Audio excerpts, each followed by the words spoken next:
आप सभी जानते हैं कि सीएचएसएल का एग्ज़ाम बिल्कुल पास में आ चुका है और बहुत सारे लोग के कमेंट आ रहे थे कि सीएचएसएल का मैथ का सेक्शनल टेस्ट लगाइए और बताइए कि आपका अप्रोच क्या रहता है और कैसे आप क्वेश्चन को सॉल्व करते हो। तो इस वीडियो में मैं आपको सीएचएसएल का मैथ का सेक्शनल टेस्ट लगा करके दिखाने वाला हूं और अप्रोच बताने वाला हूं कि अप्रोच कैसा रहता है क्वेश्चन को सॉल्व करने का। मैं आपको यहां पर कोई नॉलेज प्रोवाइड करने वाला नहीं हूं कि आप कैसे क्वेश्चन नहीं, मैं आपको यहां पर नॉलेज नहीं प्रोवाइड करूंगा, सिर्फ अप्रोच बताऊंगा जो आप लोग नहीं अपना रहे हो।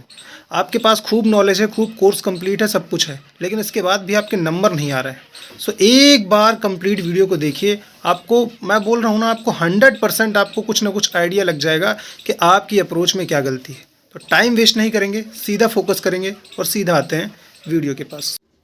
तो अब पूरा का पूरा हम लोग यहाँ पे सेक्शनल टेस्ट लगाने वाले हैं, ठीक है। और थोड़ा सा ब्लर दिख रहा है क्या?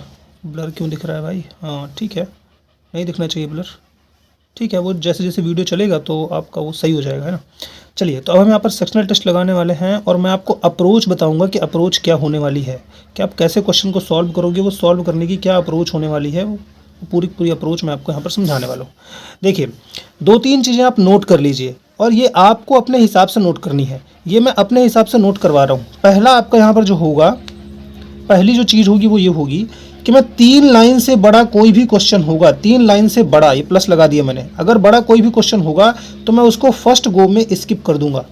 3 लाइन से बड़ा कोई भी क्वेश्चन होगा मैं उसको स्किप कर दूंगा, देखूंगा अभी तक नहीं, बिल्कुल नज़र तक नहीं मिलानी है। 3 लाइन से बड़ा होगा मैं स्किप कर दूंगा, पहली बात। दूसरा होगा, देखिए मेरी जो कमांड है ना वो ज्योमेट्री में बहुत कम है, ज्योमेट्री मेरी कमांड बहुत कम है। ऐसा नहीं मैं क्वेश्चन लगा नहीं पाता, छोटे छोटे क्वेश्चन मैं लगा लेता हूँ, लेकिन बड़े बड़े क्वेश्चन मुझसे नहीं हो पाते। तो मैं ज्योमेट्री के क्वेश्चन देखूंगा तो पहले ही बार में मैं स्किप कर दूंगा। मैं देखूंगा अभी तकनीकी आसान है कठिन है, नहीं, मुझे नहीं देखना, फर्स्ट गो में मुझे स्किप करना है बस। तीसरा है, मोस्ट इंपॉर्टेंट है, जो आपको ध्यान से समझना है कि देखिए SI CI के जो सवाल होते हैं वो कैलकुलेटिव होते हैं, बहुत ज़्यादा कैलकुलेटिव होते हैं, तो उसमें कैलकुलेशन बहुत तगड़ी होती है। ऐसा नहीं कि मुझे नहीं आते हैं, लेकिन मुझे टाइम बचाने के लिए मुझे फर्स्ट गो में इसको स्किप करना है। तो ये 3 चीज़ें मुझे स्किप करनी है, चाहे मेरे फर्स्ट गो में 8 सवाल हों, 10 सवाल हों, 15 सवाल हो, डजन मैटर, मुझे इससे कोई लेना देना नहीं है। मैं 3 लाइन से बड़ा कोई भी सवाल होगा उसको स्किप कर दूंगा, ज्योमेट्री का कोई भी क्वेश्चन होगा मैं उसको स्किप कर दूंगा, SI CI का कोई भी क्वेश्चन होगा मैं उसको स्किप कर दूंगा। इसके बाद जितना भी क्वेश्चन बचेगा मैं उसको क्वेश्चन को करने वाला हूँ। और ये आपको अपने हिसाब से लिखना है कि आपकी कमांड किस में कम है, जिस भी सब्जेक्ट में आपकी कमांड कम है उसको लिखना है और उसको स्किप करना है तुरंत।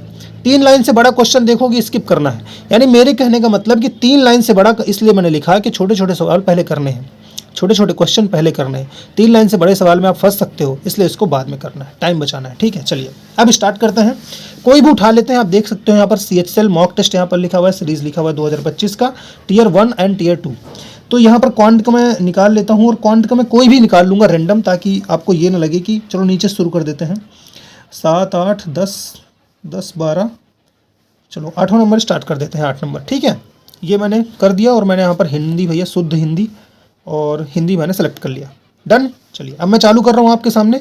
देखिए मैं आपको यहाँ पर नॉलेज नहीं प्रोवाइड कर रहा हूँ, फिर से समझो आप, I am not giving you the knowledge, मैं आपको सिर्फ और सिर्फ अप्रोच बता रहा हूँ कि आपको क्वेश्चन कैसे सॉल्व करना है, बस।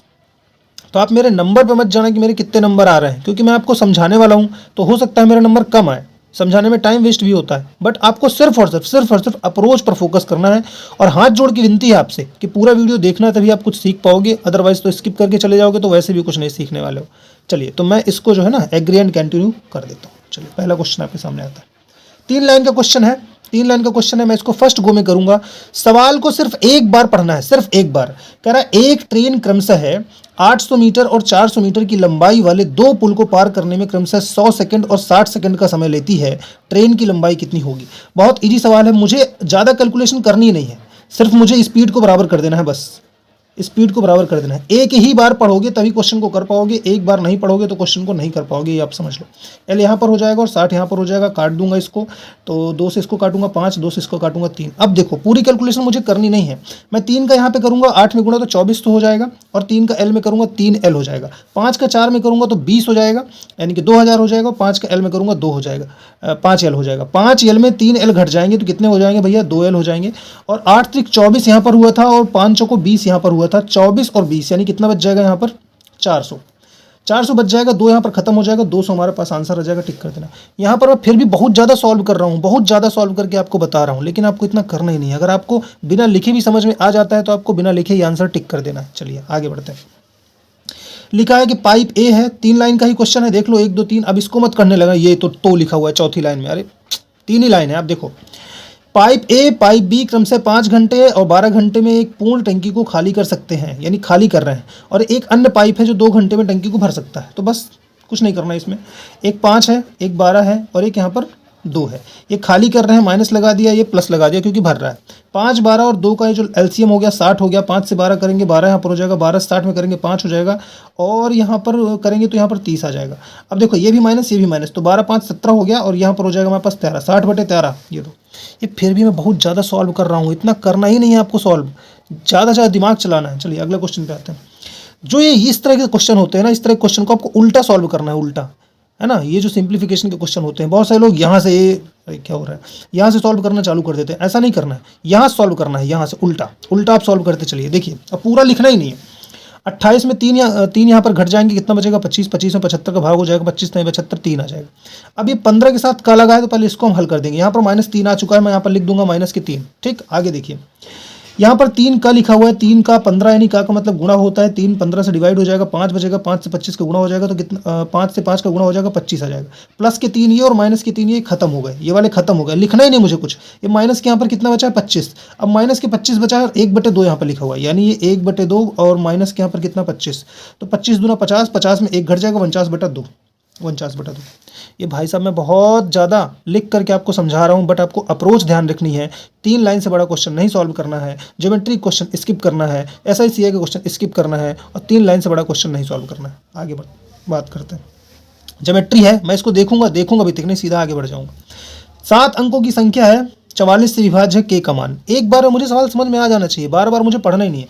के का मान फाइंड आउट करना है। देखो तो 9 4 13, 13 एक यहाँ पर हो गया 14, 14 2 यहाँ पर हो गया, यहाँ पर 16, सही है, और 7 2 9 और 9 7 16, 7 आंसर आ जाएगा। कैसे किया सब आपको पता है, नॉलेज सब आपको पता है, आराम से निकाल लोगे, बट मेरा अप्रोच यही रहता है। आगे बात करते हैं। देखिए ये क्या है, ये ज्योमेट्रिक क्वेश्चन नहीं है, ये कोऑर्डिनेट ज्योमेट्रिक क्वेश्चन है। तो कोऑर्डिनेट ज्योमेट्री तो आती है, सिंपल फॉर्मूला बेस्ड होते हैं, आराम से कर सकते हो। कह रहा है क्यू के किस मान के लिए, यानी क्यू का मान फाइंड आउट करना है। ये पूरा समीकरण दिया हुआ है, ये पूरा समीकरण दिया हुआ है, अनंत संख्या के हल होंगे।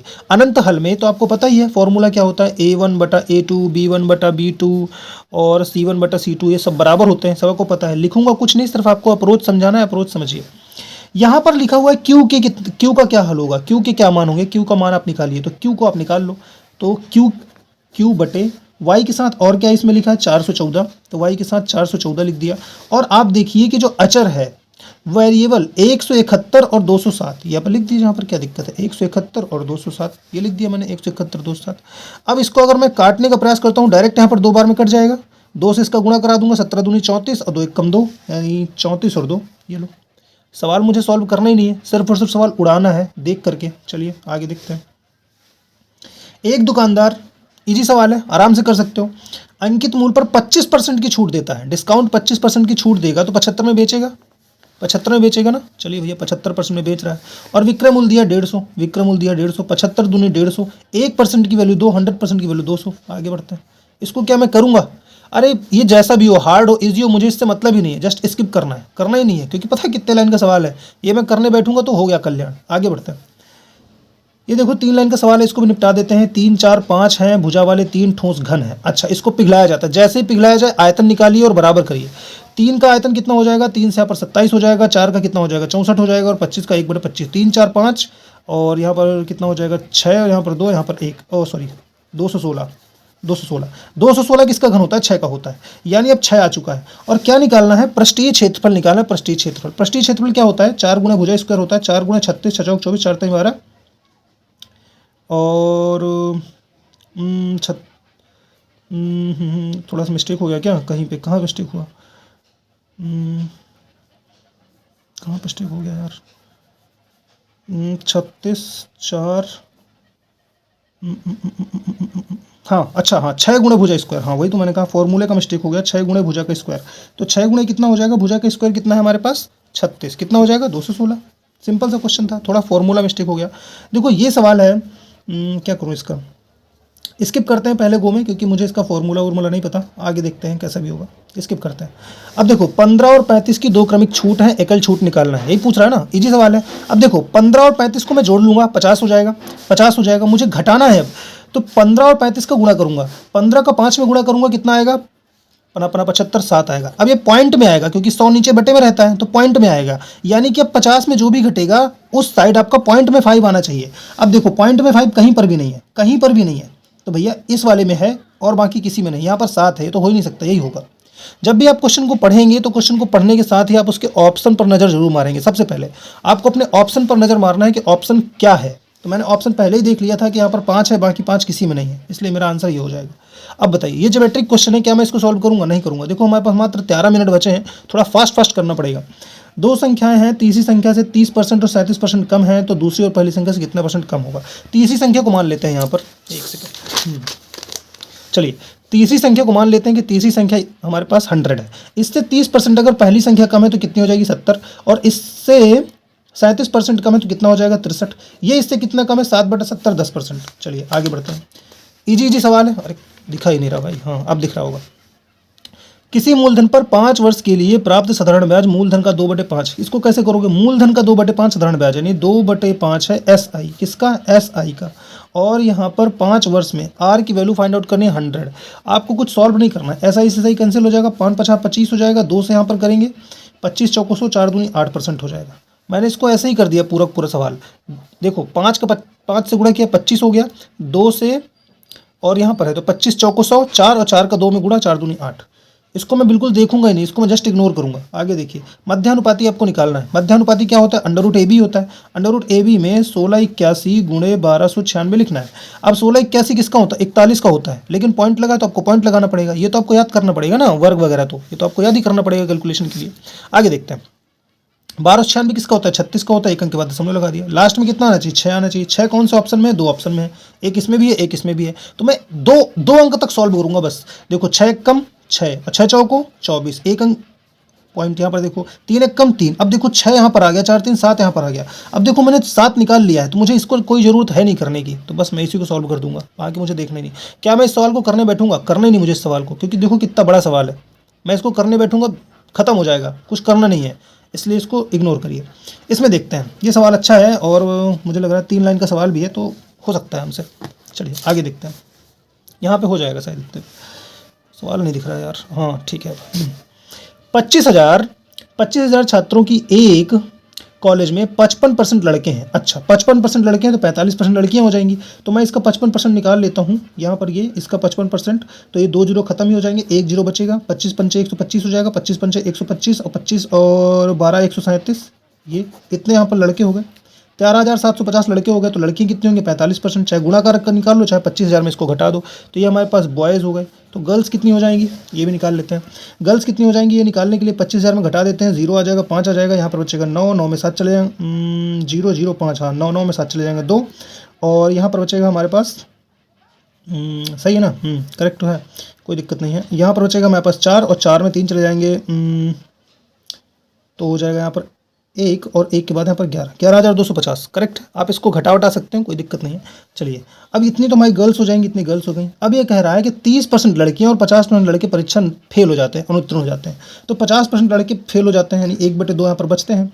तो रिमेनिंग जितने बचे, कह रहा है कि उत्तीर्ण वाले निकाल लीजिए। रिमेनिंग कितने बच रहे हैं? 2 से मैं इसको डिवाइड करूंगा, 2 से डिवाइड करूंगा, 2 6 यहाँ पर 12 हो जाएगा, 1 यहाँ पर बचेगा 17, 2 8 यहाँ पर 16 हो जाएगा, 1 और बचेगा 15, 2 7 14 हो जाएगा, 2 5 10 हो जाएगा। यहाँ पर आप निकालिए 30%, सही है ना, कहाँ चला गया हमारा 30%। 30% का मतलब 3/10 होता है, यानी बचा कितना? 7/10। 7 से गुणा करा लीजिए, 7 × 35, ऊपर लिख लेता हूँ ताकि जोड़ने में आसानी होगी। 7 × 35, 7 दूनी 14, 14 3, हाँ 14 3 17 से लगा यहाँ पर 1, और 11 7 77 और 77 1 हो जाएगा 78, 5 5 10, 7 7 14 1 15, सभी में आ रहा है लास्ट में, तो 0 आ गया, 5 आ गया, और 8 8 16, 16 1 कितना 17, 750। ओहो देखो कितना खतरनाक क्वेश्चन इसने सेट किया है। 750 750 750 750, आप यूनिट डिजिट से पता ही नहीं लगा सकते। अब यहाँ पर बचा कितना? चलो 17 और 7 4 1 14, 14 750 हो गया, सॉल्व हो गया। और ये देखो अभी अब टाइम कितना बचा है? 9 बचा है। क्वेश्चन अभी हमारे हो नहीं पाएंगे, हमें लग रहा है। फटाफट करने का प्रयास करते हैं। और देखिए अप्रोच देखिए आप, बस 6 पदों का औसत 30 है, पहला पद शेष पदों के योग का 2 गुना है। अच्छा 2 गुना है तो पहला पद फाइंड आउट करना है, तो कोई दिक्कत नहीं इसमें, योग का 2 गुना है 2s हो जाएगा, मैं s मान लेता हूँ। और कितना है 36 18 पूरा, अरे क्या हो रहा है, 36 18 मतलब 180 हो जाएगा। ये पूरा योग का 2 गुना है, वहाँ पर घटेगा, इधर यहाँ पर s आ जाएगा, 3s यहाँ पर हो जाएगा, 3s किसके बराबर 180 के बराबर हो जाएगा, s बराबर कितना 60, लेकिन 2s की वैल्यू फाइंड आउट करनी है, तो s की वैल्यू 60 है, 2s की वैल्यू 120 हो जाएगी। चलिए इसको तो मैं देखूंगा भी नहीं, बहुत खतरनाक सवाल लग रहा है। ये क्या कह रहा है, इजी है सवाल ये, मुझे तो इजी दिख रहा है, बट देख लेते हैं क्या कह रहा है। कह रहा है जो लोग इडली पसंद करते हैं उनका परसेंट क्या है, इडली ये है और लाइनिंग बनी हुई है, लाइनिंग ये 45। अच्छा इसमें एग्जैक्ट वैल्यू की हमको जरूरत ही नहीं है, 45% यहाँ पर लिखा हुआ है, 45% 36 का 9 पना 45 9 चौको 36, 8%, 1/8 कितना होता है, 1/8 12.5%।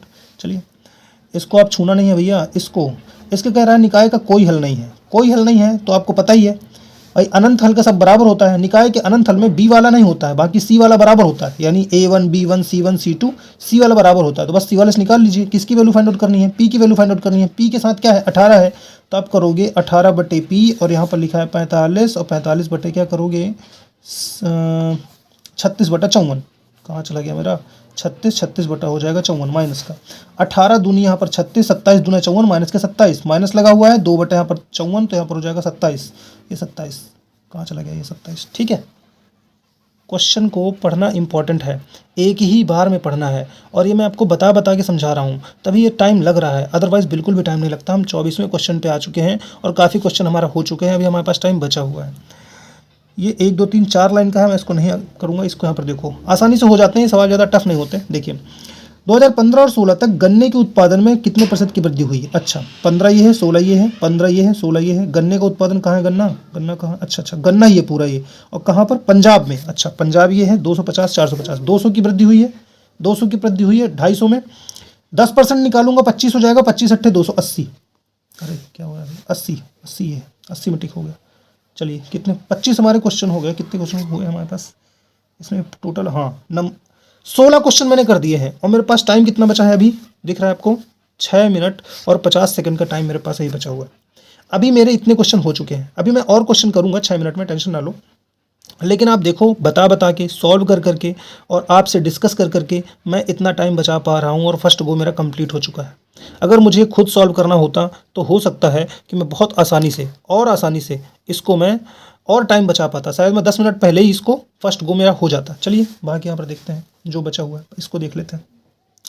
अच्छा इसमें क्या कह रहा है, इसमें कह रहा है आकृति CAD का समद्विभाजक, अच्छा बाह्य समद्विभाजक है दिया एक्चुअली में, BC को मिलाता है, BC को यहाँ पर मिला देता है AB, ये तो पूरा फॉर्मूला बेस्ड है।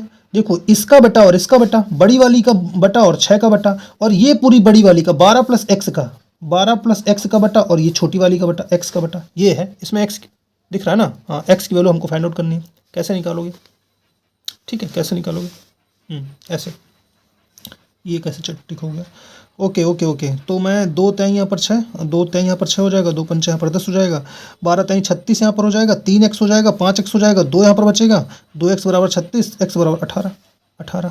आप कहोगे लिखा नहीं है, तो लिख नहीं सकता भाई, आप इसको करके सॉल्व कर सकते हो। 5x यहाँ पर हो गया, 3x यहाँ पर हो गया, 2x बचेगा, 12 तय 36 है, x से भाग यहाँ पर 2 का हो जाएगा, 18 आंसर आ गया। चलिए नॉलेज तो प्रोवाइड ही नहीं करनी है, नॉलेज आपके पास खूब है, भरपूर भगवान ने दिया है, बस अप्रोच समझिए बस। चलिए इसको देखते हैं, ये वाला सवाल क्या कह रहा है। अरे भाई बड़ा खतरनाक लग रहा है, पर देखते हैं कैसा है। 10 और 12 में U द्वारा नियुक्त कर्मचारियों की कुल संख्या, 10 और 12 में U कहाँ है, U द्वारा, ये 10 और 12 में 107 और 102 यानी कि 209 कर्मचारियों की कुल टोटल संख्या 209, अरे क्या हो रहा है। और P द्वारा नियुक्त समान वर्षों में, अच्छा 10 ही 12 में P द्वारा नियुक्त कर्मचारियों की कुल संख्या, P कहाँ है, ये है। समान वर्ष कितना है, 101 और 88, 189, क्या करना है इसका, हम अनुपात निकाल रहे यार, तो ये टुच्चा सवाल था, ये लो हो गया, आराम से हो गया ना, हो गया, यही हमारा पास आंसर। आगे देखते हैं ये क्या कह रहा है, ये तो मेरे को नहीं समझ में आ रहा है, इसका कैसे लगेगा, बट आगे देखते हैं।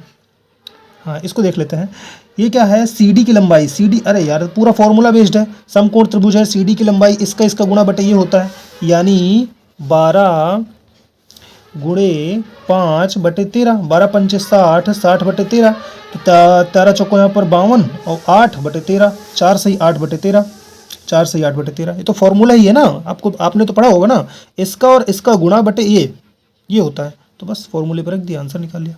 और है कोई सवाल जो हम कर सकते हैं? देखते हैं। इसको नहीं छूऊंगा मैं, छू ही नहीं सकता,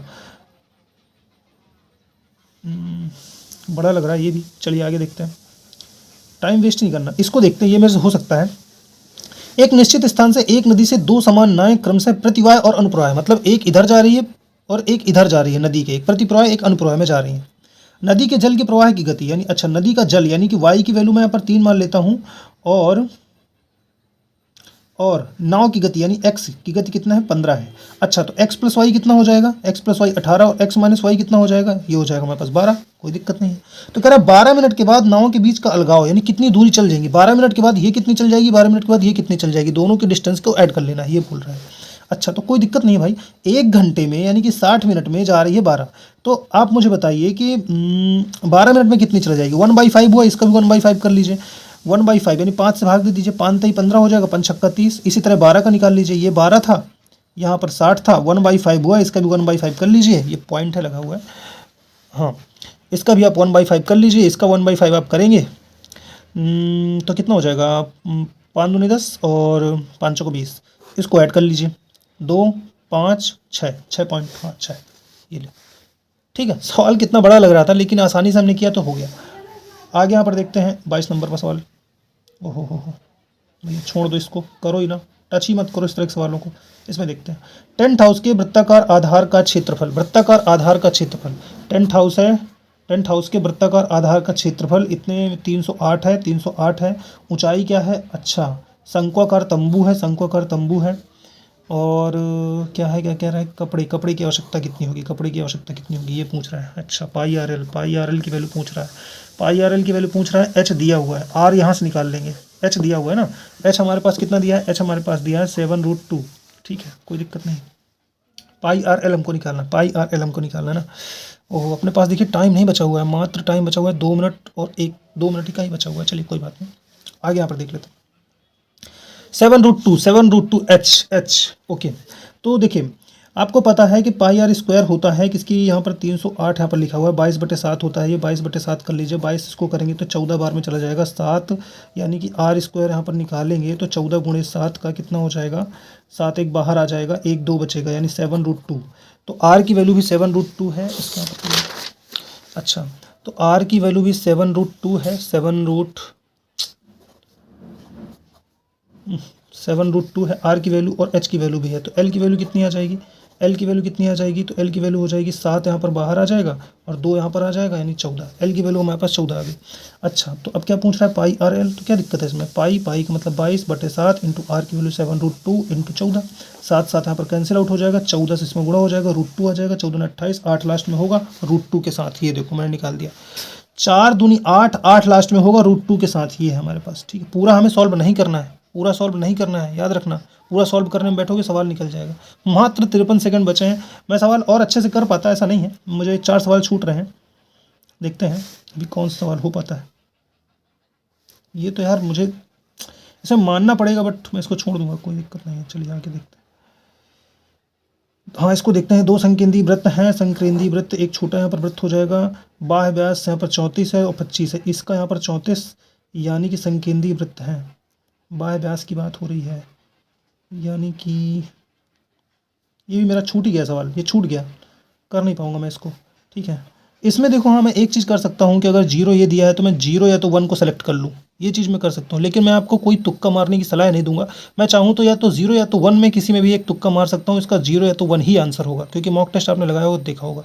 चलिए अब देखते हैं हमारे पास कितना स्कोर हमारे पास आता है, और अप्रोच आपको देखनी थी कुल मिला करके, और मेरे पास टाइम बचता तो हो सकता है मैं और सवालों कर सकता था। कितना आया है? आप सब कुछ भूलिए, ये 42 नंबर आप भूल जाइए, आप सिर्फ यहाँ पे देखिए 100% एक्यूरेसी, आप ये देखिए 0 सवाल इनकरेक्ट, 21 किए थे 21 के 21 ही सही हुए। और सबसे बड़ी बात यह है कि समझा करके बता करके आपको मैंने सवाल बताए हैं। अगर मैं इसी को अपने घर पे बिना वीडियो बनाए, बिना आप लोगों के, क्या है कि जब मैं आपके सामने वीडियो बना रहा हूँ तो मुझे हेजिटेशन भी होती है, कहीं मैं कोई गलत शब्द ना बोल जाऊँ या फिर ऐसी चीज़ें होती हैं, तो इस वजह से थोड़ा हो सकता है कि दिमाग ना काम किया हो। लेकिन आपने अप्रोच देखी कि अप्रोच हमने क्या यहाँ पर पहले बनाई थी, मैं आपको दिखाऊंगा अपना अप्रोच फिर से ताकि आप भूलो ना। ये है मेरी अप्रोच मेन, मैं 3 लाइन से बड़ा क्वेश्चन पहली बार में नहीं सॉल्व करता। ज्योमेट्री को स्किप करता हूँ और SICI को स्किप करता हूँ। दूसरी बात, जैसे ही मैं कोई क्वेश्चन पढ़ लेता हूँ, तो मैं उसके ऑप्शन, ये जो ऑप्शन दिए रहते हैं, option A, option B, option C, option D, मैं ऑप्शन पर नज़र ज़रूर मारता हूँ कि ऑप्शन क्या है। ऑप्शन पर नज़र मारने से आइडिया लग जाता है कैसे क्वेश्चन को सॉल्व किया है आपने। तो उम्मीद करता हूँ आपको ये सही लगा होगा, अप्रोच सही लगा होगा। आप इसके बाद बताइए कि मैं आपको ये अप्रोच कैसा लगा, आप इसमें कमेंट करिए और मुझे बताइए, ठीक है। और CHCL के लिए मात्र कुछ दिन बचे हुए हैं और आपको मेहनत करनी है और इसी पे लगातार अपना काम करना है। अब आप बताइए कि आपको मतलब जब आपने इसको देखा होगा, इस पूरे वीडियो को आपने देखा होगा, समझा है, और आप मुझे कमेंट करके ज़रूर बताना। कमेंट आप नहीं करोगे तो सब बिगड़ जाएगा, तो इसका कमेंट ज़रूर आपको करना है। जब आप कमेंट करेंगे तो मुझे एक मोटिवेशन मिलता है कि चलो ठीक है, मैं आपको कुछ सिखा पाया। Thank you so much. जय माता दी।